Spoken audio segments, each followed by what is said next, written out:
If you ever wake up in a hotel room and realize the person next to you never actually slept, get out immediately.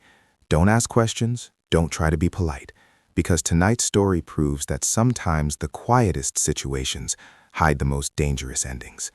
Keep listening, because this turns dark fast. This story was sent in by a subscriber. It's not something you'll find in travel guides or glossy Thailand vlogs. It doesn't start with chaos or warning signs. It starts softly, almost peacefully, and ends with a man who no longer feels safe anywhere. He didn't come to Thailand chasing love or trouble. He came to escape his own life. My name is Tom. I was 32 when this happened. I'd just come out of a messy breakup back in London. Everything felt heavy. Gray skies, cold mornings, memories everywhere I looked. So I did what a lot of people do. I booked a one-way ticket to Thailand, packed a backpack, and told myself I'd figure things out later. Bangkok was too much for me. Too loud, too fast, too crowded. After a few nights, I drifted south to Pattaya, but not the Pattaya people think of. I avoided Walking Street, avoided the party soys. I wanted somewhere quieter, slower, calmer. That decision felt smart at the time. One evening, I found a small bar tucked away in South Pattaya. No English name, no loud music, just 3 women sitting outside, barely talking. One of them stood out, not because she tried to. Her name was Janie. She wasn't overly flirty. She didn't ask me to buy drinks. She didn't smile right away.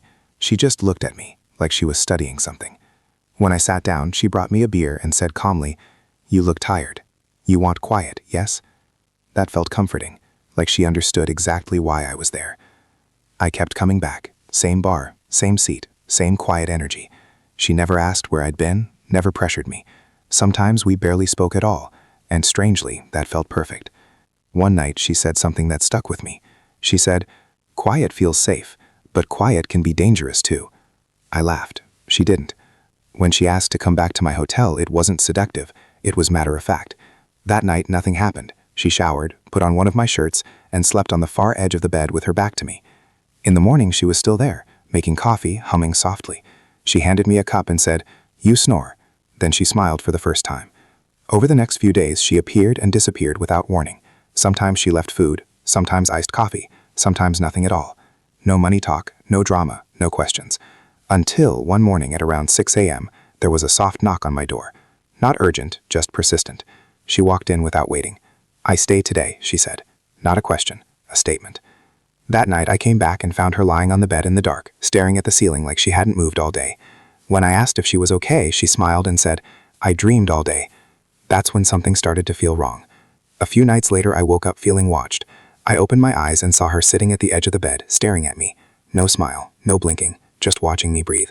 "You talk in your sleep," she said. "You say girl name, not mine." I laughed it off, but my body didn't believe the joke. After that, she started showing up everywhere. Cafes I never told her about, streets she shouldn't have known I'd be on. When I asked how she found me, she shrugged and said, "I feel you here." Then came the note under my door, then a photo. A picture of me asleep, taken while I had no idea she was awake. That's when confusion turned into fear. One night she casually said, "I tell my mother about you." She called me her boyfriend. Then she pulled out a small baby shirt from her bag, smiled, and said, "Maybe one day." Every alarm in my head went off at once. If you're still listening, this is the part you won't forget. I woke up around 3 in the morning, slowly, not suddenly. I heard a drawer slide open. I barely opened my eyes. She was standing beside the bed, holding scissors. She cut a lock of my hair carefully, whispering in Thai. She wrapped it, kissed it, tucked it away, then climbed back into bed like nothing happened. "Sweet dreams," she whispered. I didn't sleep again. The next morning, she acted normal, smiling, making coffee. She tied a red string bracelet around my wrist and said it was for protection. Now nothing bad can take you from me. That's when I knew I had to get away. When I finally told her I needed space, her expression didn't break. It emptied. "You all same," she said. She packed her bag and left. For one day, I believed it was over. Then I came back to my room and found a note on my pillow. "You don't see me now, but I still see you, always." I changed hotels, changed cities, changed SIM cards. But sometimes, even now, in a crowd, I feel eyes on me, watching, wait. Here's what I learned. Sometimes, the loud ones just want fun. The quiet ones want possession. Choose carefully who you let into your space, your room, your life. Because some consequences don't leave when the door closes. If this story made your spin crawl, like the video, subscribe, and comment below. And if you've got a real story people need to hear, send it in.